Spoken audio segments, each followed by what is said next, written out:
الحمدللہ رب العالمین والصلاة والسلام علی سید الانبیاء والمرسلین نبینا محمد وعلی آلہ وصحبہ اجمعین اما بعد رب اشرح لی صدری ویسر لی امری واحلل عقدۃ من لسانی یفقہوا قولی۔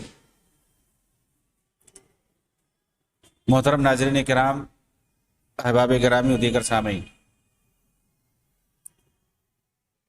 میری گفتگو اخوان المسلمون اور اس کے بانی حسن بننا کے بارے میں چل رہی تھی،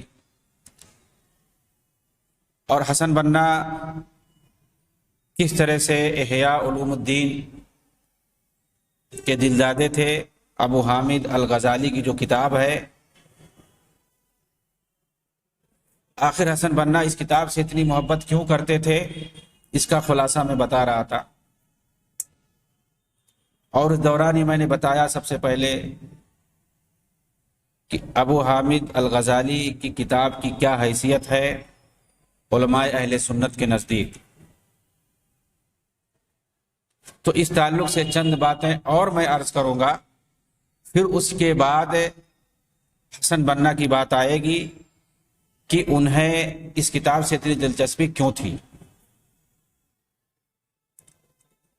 چنانچہ مراکش کے علماء نے، بالخصوص ابن حمدین قرطبی وغیرہ نے، اس کتاب کے جلانے کا فتویٰ دیا،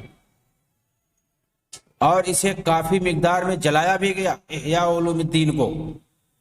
علامہ ذہبی نے اپنی مشہور کتاب میزان الاعتدال جلد نمبر 1 صفحہ 431 کے اندر ایک واقعہ نقل کیا اس واسطے۔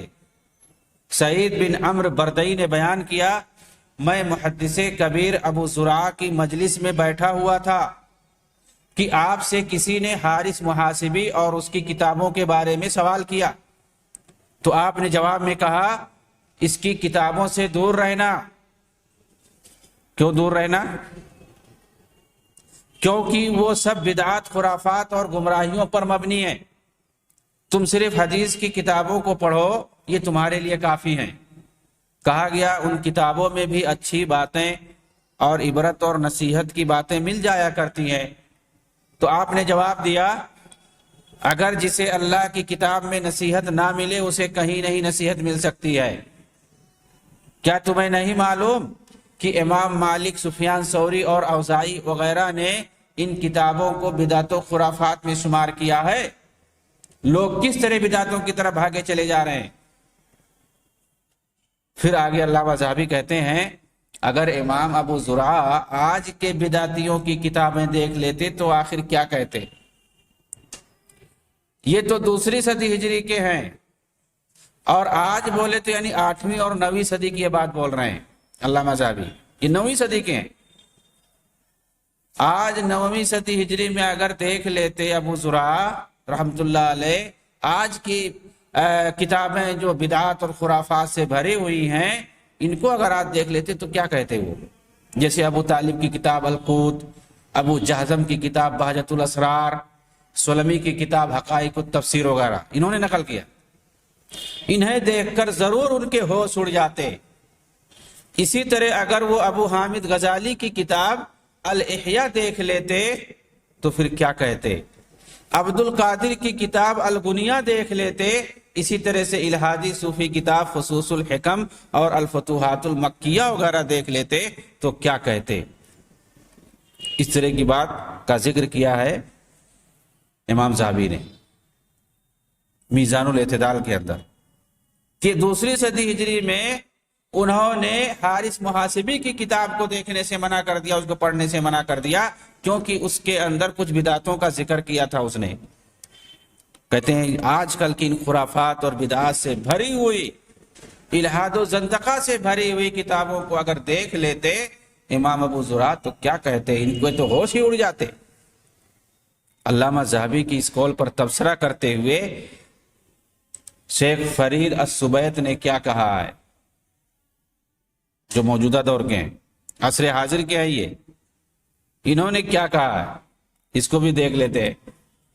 یہ کہتے ہیں فرید السبیت، اگر وہ سید قطب کی فی ظلال القرآن دیکھ لیتے، یوسف قرضاوی اور سید مودودی اور حسن ترابی کی تصنیفات دیکھ لیتے تو کیا کہتے؟ بالخصوص حسن بنا کی المذکرات اور رسالۃ العقائد دیکھ لیتے تو کیا کہتے؟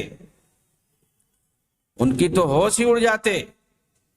اسی طرح سے اگر وہ فتحی یکن، سعید ہوا، عمر تلمسانی، محمود عبدالحلیم، عباس سیسی، مصطفیٰ مشہور اور اسام بصیر وغیرہ کی تصانیف دیکھ لیتے تو ان کا کیا حال ہوتا؟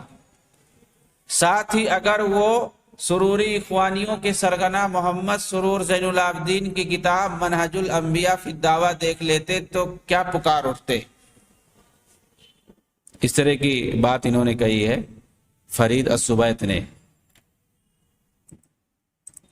کہ آج کل کے ان خرافات اور بدعات اور الحاد و زندقہ اور بدعقیدگیوں سے بھری ہوئی کتابوں کو دیکھ لیتے تو ان کے تو ہوش ہی اڑ جاتے۔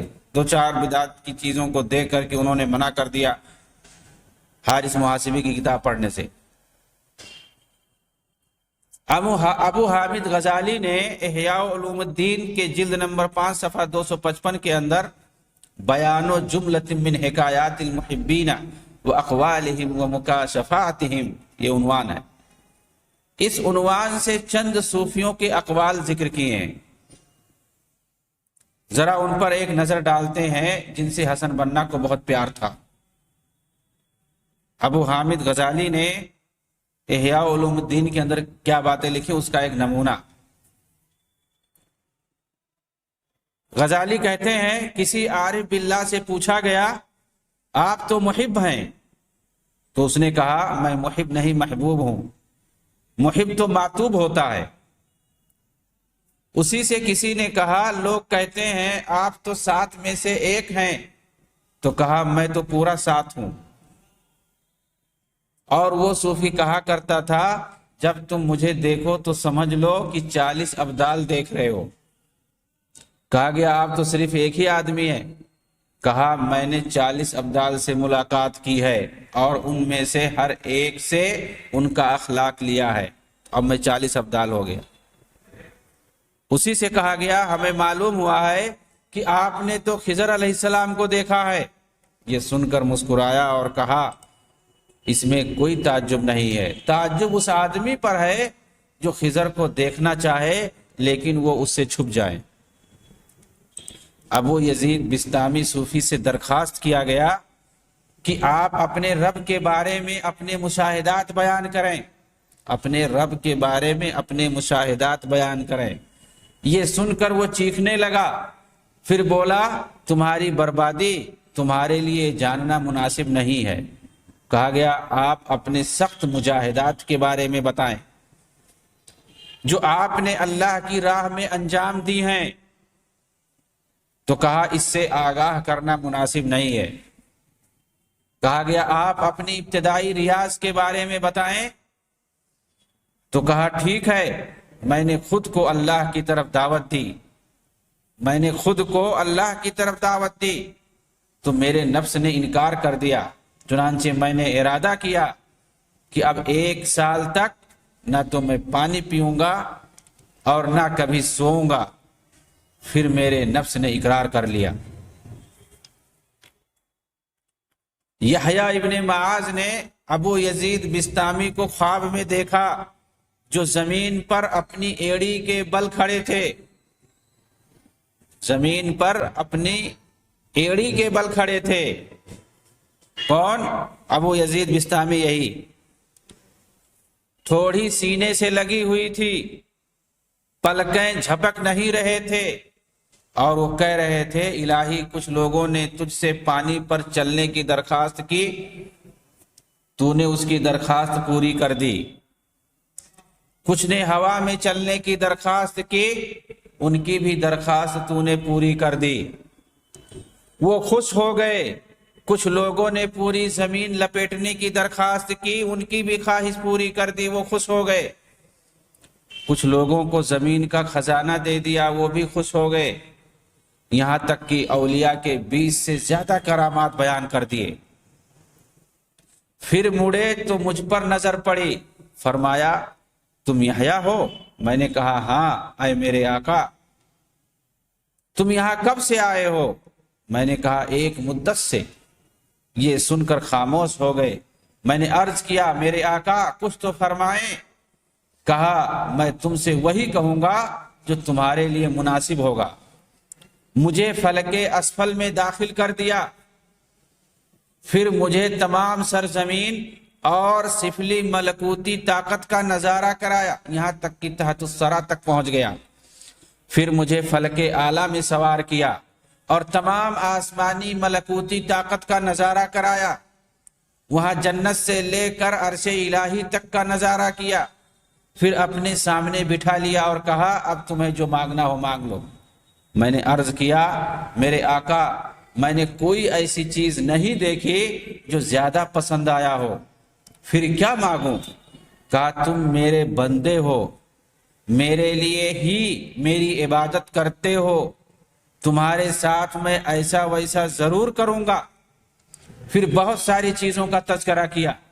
یحییٰ نے کہا یہ سن کر میں خوف زدہ ہو گیا، میرا سینہ ڈر سے بھر گیا اور میں تعجب میں پڑ گیا۔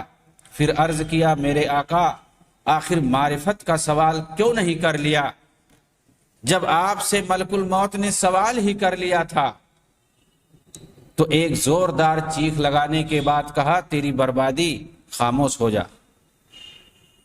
اس طرح کے بکواسات اس کتاب کے اندر احیاء علوم الدین کے اندر بھرے ہوئے ہیں کہ ایک صوفی اپنے آپ کو رب بنا رہا ہے اور دوسرے کو اپنا بندہ کہہ رہا ہے، نعوذ باللہ۔ اس طرح کی شرکیات اور کفریات بھرے ہوئے ہیں۔ اس کے اندر عالم علوی عالم سفلی سب کا نظارہ کر رہے ہیں، گھما رہے ہیں۔ ابو تراب نقشبی ایک مرید کو بے حد پسند کرتے تھے، اس کے قریب رہنے کی کوشش کرتے اور اس کا کام بھی کیا کرتے تھے، جبکہ ان کا مرید عبادت اور ریاضت میں مشغول رہتا تھا۔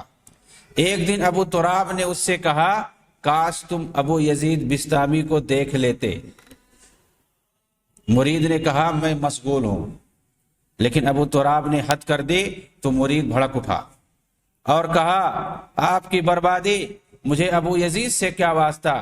میں تو اللہ کو دیکھ کر ابو یزید سے مستغنی ہوں، میں تو اللہ کو دیکھ کر ابو یزید سے مستغنی ہوں، بے نیاز ہوں۔ ابو تراب نے کہا یہ سن کر میں ہیجان میں مبتلا ہو گیا اور خود پر قابو نہ پا سکا اور کہا تمہاری بربادی، تمہارے اللہ پر دھوکا ہوا ہے۔ اگر تم ابو یزید کو ایک بار دیکھ لو تو یہ اللہ کو 70 بار دیکھنے سے زیادہ مفید ہوگا، نعوذ باللہ۔ یہ سن کر مرید پریشان ہو گیا، عرض کیا یہ کیسے ممکن ہو سکتا ہے؟ کہا تیری بربادی، تمہیں نہیں پتا کہ اللہ تمہارے سامنے تمہاری طاقت کے بقدر ظاہر ہوتا ہے، جبکہ ابو یزید کے سامنے اپنی طاقت کے بقدر ظاہر ہوتا ہے۔ میری یہ بات اس کی سمجھ میں آ گئی تو عرض کیا ٹھیک ہے مجھے ان تک پہنچا دو۔ پھر پورا قصہ بیان کیا جس کے آخر میں ہے ہم پہنچے یہاں تک کہ ایک ٹیلے پر بیٹھ کر انتظار کرنے لگے جس کے بغل میں ایک جھاڑی تھی جہاں درندے بھی رہتے تھے، وہیں پر وہ بھی رہا کرتے تھے ابو یزید بسطامی۔ اتنے میں وہ ہمارے سامنے سے گزرے، ان کی پشت پر ایک کمبل تھی۔ میں نے مرید سے کہا یہی ابو یزید بسطامی ہیں، انہیں غور سے دیکھ لو۔ مرید دیکھتے ہی بے ہوش ہو گیا۔ جب میں نے اسے ہلایا تو دیکھا وہ مر چکا تھا، ہم نے اسے وہیں دفن کر دیا۔ پھر میں نے ابو یزید سے عرض کیا میرے آقا آپ کی طرف اس کی دیدار نے اسے قتل کر دیا ہے؟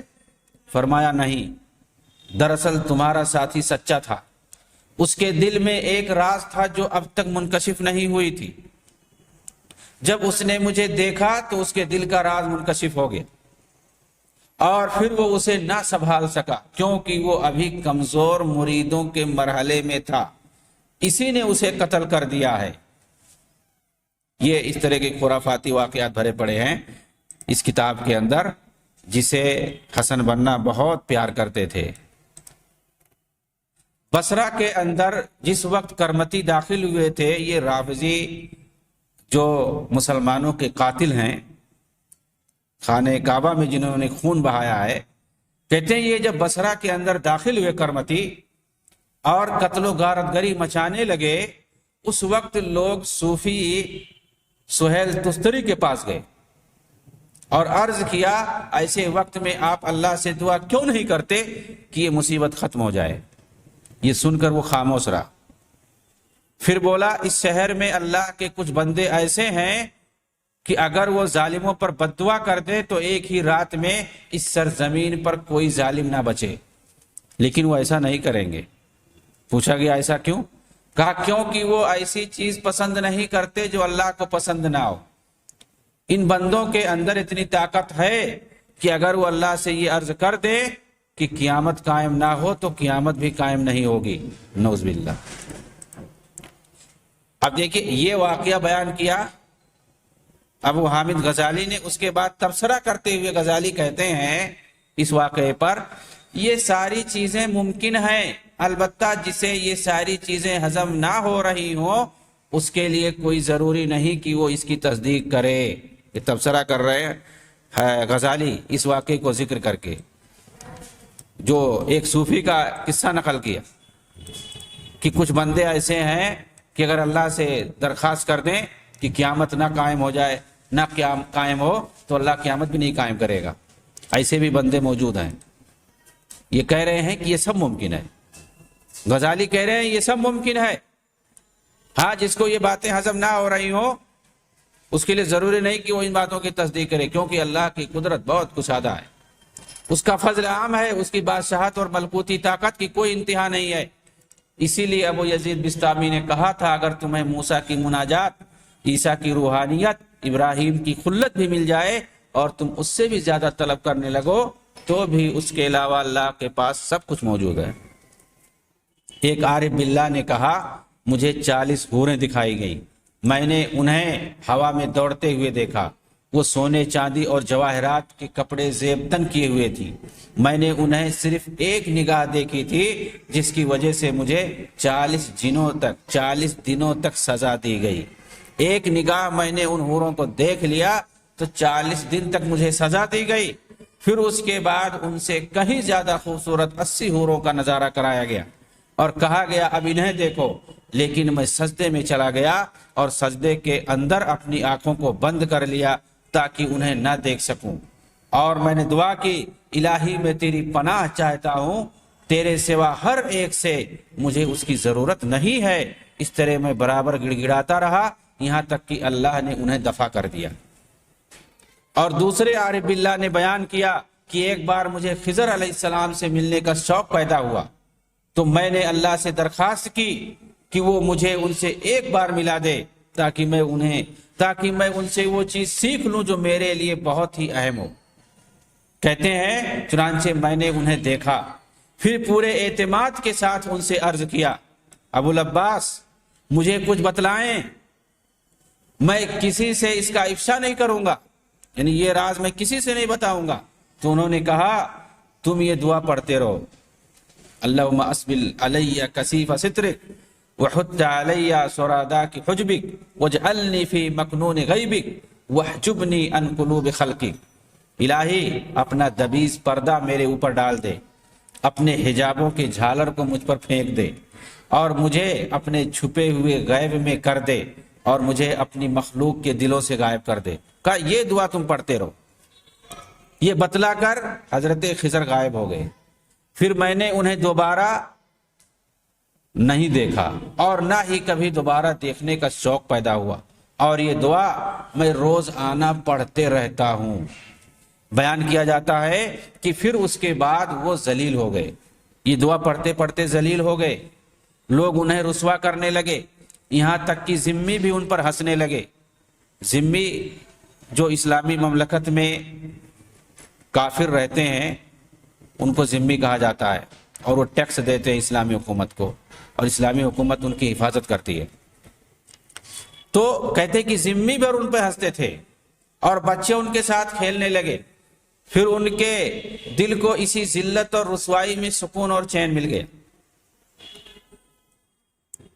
تو یہ ابو حامد الغزالی اب اس پہ تبصرہ کرتے ہیں اس واقعے پہ، اللہ کے اولیاء ایسے ہی ہوتے ہیں، مخلوق ان کی قدر نہیں جانتی، اور اللہ بھی اپنے اولیاء کی قدر کو چھپا کر رکھتا ہے، چنانچہ اس کے اولیاء بھی اپنی قدر چھپانے کے لیے ذلت و رسوائی برداشت کرتے رہتے ہیں، اور اس کے لیے ریاضت اور مشق تک کرتے ہیں۔ یعنی مطلب ذلت و رسوائی برداشت کرنے کی مشق کرتے ہیں، پریکٹس کرتے ہیں۔ چنانچہ بیان کیا جاتا ہے کہ جنید بغدادی کے استاذ ابن القریبی کو کسی نے 3 مرتبہ کھانے کی دعوت دی، مگر بلا کر واپس کر دیا۔ چوتھی مرتبہ بھی دعوت دی تو بھی وہ اس کے گھر پہنچ گئے۔ 3 مرتبہ دعوت دی اور گھر پہ بلا کے واپس کر دیا، کھلایا نہیں۔ کہا چوتھی مرتبہ دعوت دی، پھر بھی ہو گئے۔ اس نے وجہ پوچھی تو انہوں نے کہا میں نے 20 سال تک مشق و ریاضت کر کے اپنے نفس کو ذلیل کر لیا، یہاں تک کہ میرا نفس اس کتے کی طرح ہو گیا ہے جسے بلا کر دھتکارا جاتا ہے، پھر اس کے سامنے ہڈی پھینکی جاتی ہے تو وہ دوڑتا ہوا چلا آتا ہے۔ تم بھی اگر مجھے 50 مرتبہ واپس کرو گے، پھر مجھے بلاؤ گے تو بھی میں تمہارے گھر پہ آؤں گا۔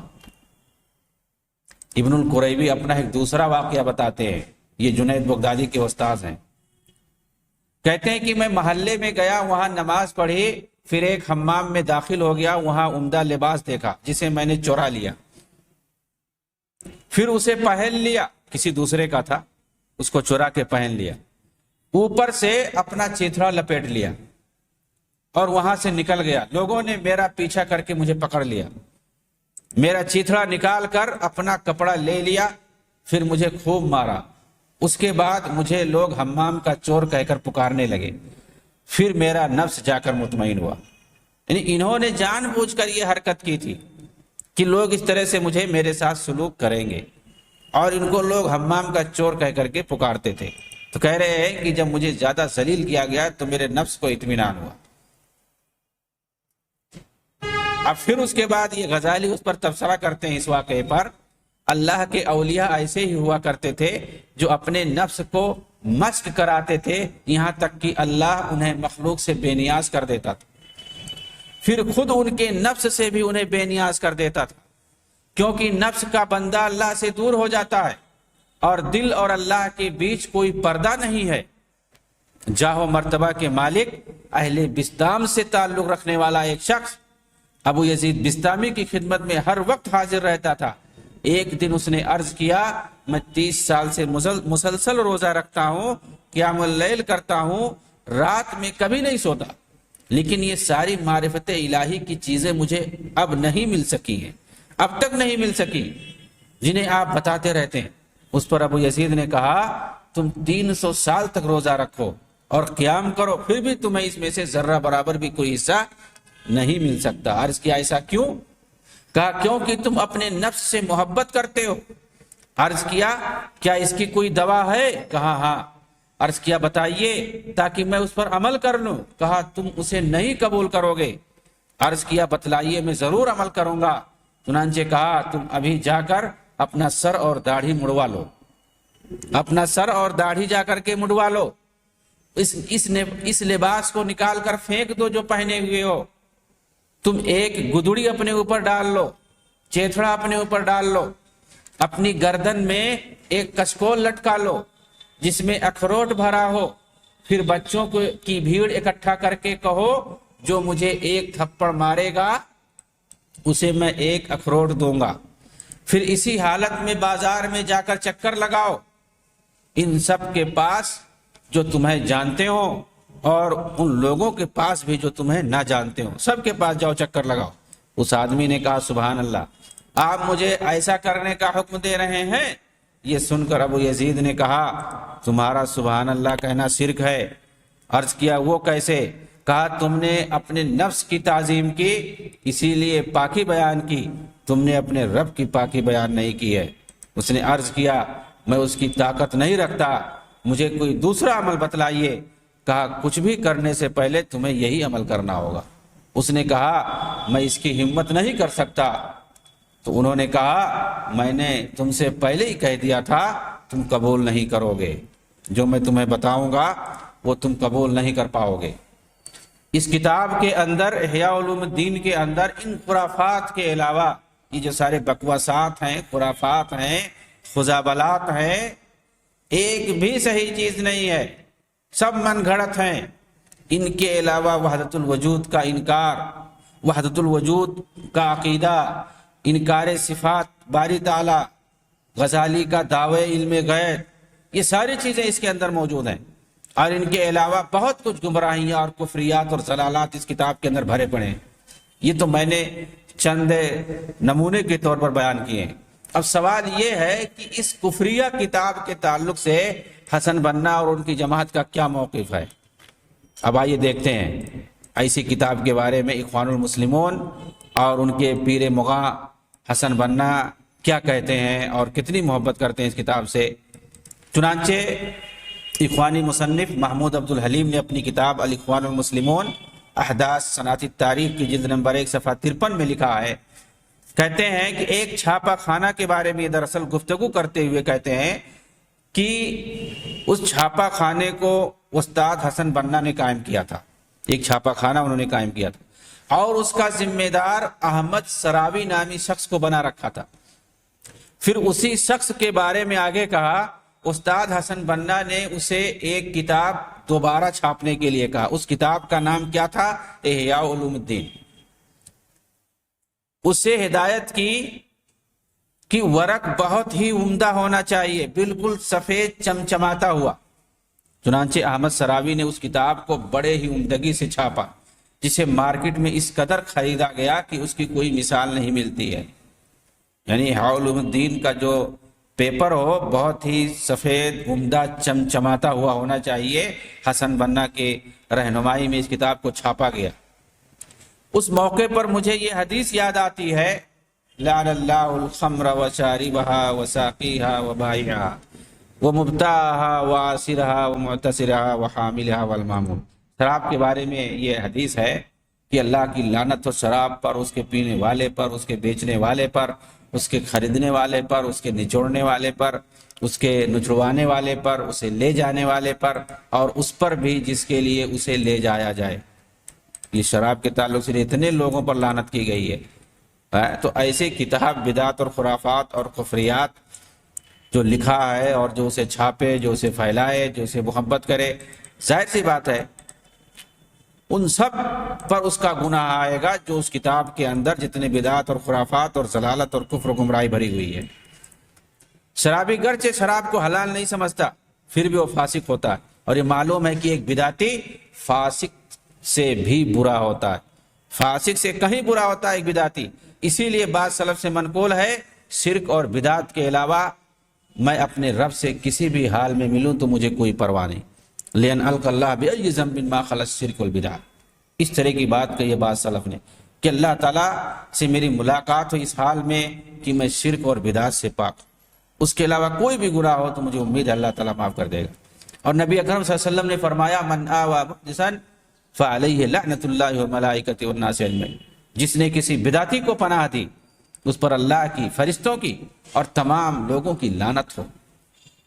پھر آپ کا کیا خیال ہے اس بدعتی کے بارے میں جو بدعت کی چھپائی کرے، اسے پھیلائے، اسے فروخت کرے، اسے خریدے، اسے پڑھے، اسے ایک جگہ سے دوسری جگہ منتقل کرے اور اسے جس کے پاس لے جایا جائے۔ ہاں، اس میں ایک چیز مستثنا ہے کہ اگر ایسی کوئی بدعت کی کتاب ہے تو اگر آدمی اس نیت سے پڑھ رہا ہے اسے کہ اس پر رد کرے گا، اس پر تنقید کرے گا، تو یہ عالموں کے لیے درست ہے، جائز ہے۔ اگر وہ پڑھ رہا ہے اس کے خلاف بولنے کے لیے اور اس کے خرافات اور بدعات کو لوگوں کو بیان کرنے کے لیے تو پھر کوئی مسئلہ نہیں ہے۔ محمود عبد الحلیم نے اسی کتاب کے اندر جلد نمبر 1 صفحہ 52 پر لکھا ہے کہ استاد حسن بنا اس کتاب کو یعنی احیاء علوم الدین کو ایک بہت بڑا اسلامی انسائکلوپیڈیا مانتے تھے۔ آگے جلد 1 صفحہ 61 پر لکھا کہ استاد حسن بنا کی خواہش تھی کہ فرصت میں اس کتاب کی شرح لکھ دیں۔ یہ کتاب بھی ویسے بہت بڑی ہے، کئی جلدوں میں ہے، 5-6 جلدوں میں۔ اب اس کی یہ شرح لکھنا چاہتے تھے، خرافات میں خرافات یہ اور ملانا چاہتے تھے، کتنے جلدوں میں ہو جاتی۔ جس طرح سے کہ ان کے شیخ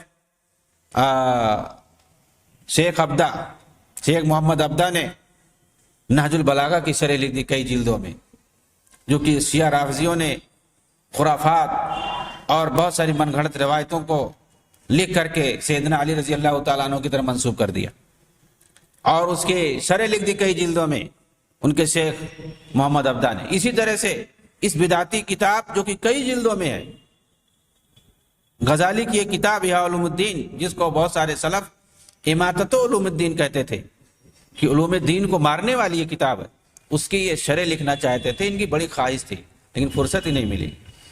کہتے ہیں کہ آپ نے شرح لکھنا شروع بھی کر دیا تھا، اور اس کے لیے آپ نے اپنے ہی گھر میں یہ انتظام کیا تھا کہ اخوان کی ایک جماعت کو لے کر ان کے سامنے اس کتاب کی شرح کرتے تھے اور ہدایت کر دیتے تھے کہ درس کو کاپی میں قلم بند کر لیا جائے۔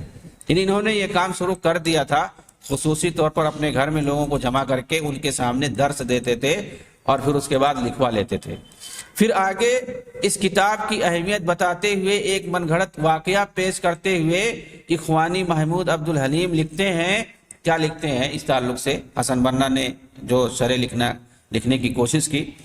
کہتے ہیں کہ استاد حسن بنا نے کہا، جس وقت عیسائی مشنری مصر کے اندر سرگرم تھی اس وقت ہم محمودیہ میں تھے۔ علاقے کا ایک نوجوان جو ایک مالدار گھرانے سے تعلق رکھتا تھا ایک عیسائی لڑکی پر فدا ہو گیا، لیکن چونکہ نوجوان دیندار تھا اس لیے کوئی غلط قدم اٹھانے کے بجائے اس نے شادی کی پیشکش کی، لیکن انہوں نے یہ شرط رکھ دی کہ شادی سے پہلے عیسائی بن کر ایک گرجا میں خادم بننا پڑے گا۔ اس نے یہ شرط مان لی اور عیسائی بن کر ایک گرجا میں چلا گیا، جہاں رات اور دن بتاتا رہا اس امید میں کہ اس کی خواہش پوری ہو جائے۔ ایک رات گرجا میں اس نے خواب دیکھا کہ وہ جنت میں ہے۔ وہاں اس نے 3 لوگوں کو دیکھا، ایک نے آ کر سلام کیا اور اپنا تعارف کرایا، چنانچہ وہ موسیٰ علیہ السلام تھے۔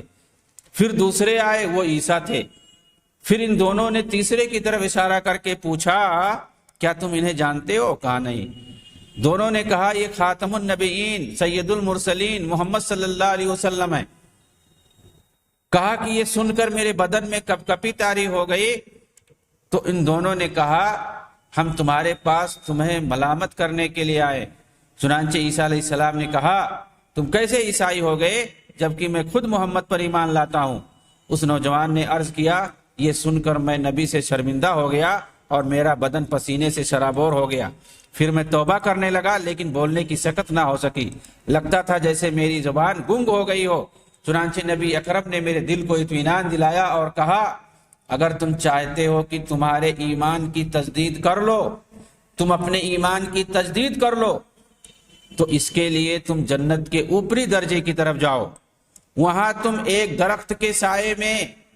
اب اصل مدعا آ رہا ان من گھڑت واقعے کی، حسن بنا نے جو بیان کیا ہے، تم ایک درخت کے سائے میں ابو حامد غزالی کو پاؤ گے، ان سے ان کی کتاب احیاء علوم الدین لے لینا، وہ اپنے ہاتھ میں لیے ہوں گے، وہ کتاب ان سے لے لینا۔ نوجوان نے کہا، چنانچہ میں اوپر چڑھا اور وہاں ابو حامد کو دیکھا۔ دیکھتے ہی انہوں نے میرا استقبال کیا، کہا، مبارک ہو تمہیں، رسول اللہ نے میرے پاس بھیجا ہے۔ پھر انہوں نے کتاب کو کھول کھول کر شرح کرنا شروع کر دیا، اور جیسے جیسے کتاب کا ایک ایک باب شرح کرتے میرے دل سے ایک ایک کر کے شکوک و شبہات دور ہو جاتے، یہاں تک کہ میں نیند سے بیدار ہو گیا اور میرا دل پورا پاک صاف ہو گیا۔ پھر میں نے اس لڑکی کے بارے میں کبھی نہیں سوچا۔ واقعہ بیان کرنے کے بعد استاد حسن بنا نے کہا، پھر وہ نوجوان اس کتاب پر فدا ہو گیا اور اس کتاب کے پڑھنے کے سوا اس کا کوئی کام نہ رہا، یہاں تک کہ اسے زبانی یاد کر لیا۔ احیاء علوم الدین کئی جلدوں میں، 5-6 جلدوں میں، کہہ رہے اسے زبانی یاد کر لیا۔ اور حالت یہ تھی کہ اس کتاب کے سمجھنے میں جب ہمیں کوئی پریشانی آتی تو ہم اسی نوجوان سے رجوع کرتے تھے۔ اب آگے دیکھتے ہیں، اس واقعے پر کوئی تبصرہ نہ کر کے صرف ایک آیت اور ایک حدیث کی طرف اشارہ کروں گا اور اپنی بات ختم کروں گا کہ حسن بنا کی کیا حالت تھی اور اس کتاب پر کتنا دیوانہ تھے کہ اس کے لیے من گھڑت اور جھوٹے واقعات بھی بیان کر کے اس کتاب کو پروموٹ کرتے تھے اپنی زندگی میں۔ اللہ تعالیٰ کا ارشاد ہے هل انبئکم علی من تنزل الشیاطین تنزل علی کل افاک اثیم یلقون السمع واکثرهم کاذبون، کیا میں تم کو ان لوگوں کے بارے میں خبر نہ دے دوں جن پر شیاطین اترا کرتے ہیں؟ وہ ہر جھوٹے گنہگار پر اترتے ہیں، وہ خبروں کو انہیں بتلاتے ہیں اور اکثر ان میں جھوٹے ہوتے ہیں۔ اور حدیث جو سیدنا عبداللہ بن عباس رضی اللہ تعالیٰ عنہما سے مروی ہے کہ اللہ کے رسول نے فرمایا من تحلم عذب یوم القیامہ حتی یعقد یعقد شعیرتین ولیس عاقدا، جو جھوٹے خواب کا دعویٰ کرے قیامت کے دن اسے اس وقت تک عذاب دیا جائے گا یہاں تک کہ وہ دو جو کے دانوں کو ایک دوسرے سے باندھ نہ دے، اور وہ کبھی باندھ نہ سکے گا۔ اللہ رب العالمین ایسے جھوٹوں سے، ایسے بدعت و خرافات کے دلدادوں سے امت مسلمہ کو بچائے، ان کی جال سے نکالے۔ آمین۔ وآخر دعوانا ان الحمدللہ رب العالمین، والسلام علیکم ورحمۃ اللہ وبرکاتہ۔